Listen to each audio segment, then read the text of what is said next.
Bowl of fried chicken. Thumbs up. Dito na tayo.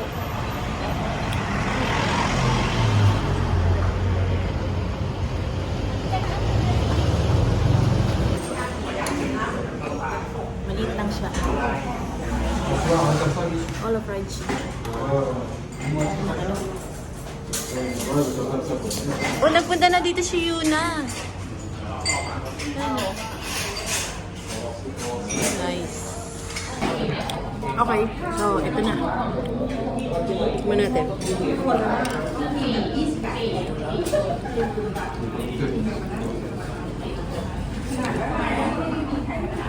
Hindi, sama ko lang. Ang lasa niya, moist naman.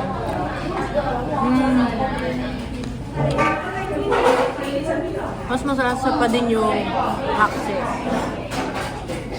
Medyo hindi lang siya hindi siya savory. Yung balat niya okay lang. Tapos garlicky flavor na lang. Dami ka siyang garlic flavor. Marami sa ko. Kumuha din kami ng pork soup.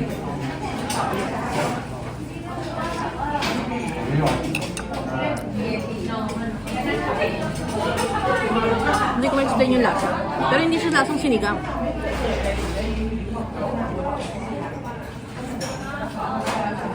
Parang sinigang, pero ibang paasin.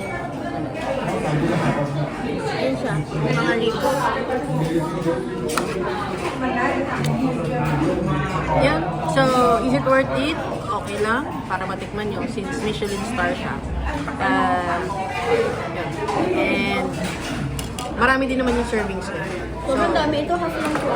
Good for sharing naman. Ito half to is 140 baht. 140 baht. Yung isang buo, 280. Tapos Itong itong soup, pork, malaki din siya. 80 baht. Tapos yung cola, 30 baht. yeah. 30 baht, 510 ml. So, kung hindi naman kayo malakas mag-soft drinks, good for sharing na talaga siya. So, yun lang. Kain muna tayo.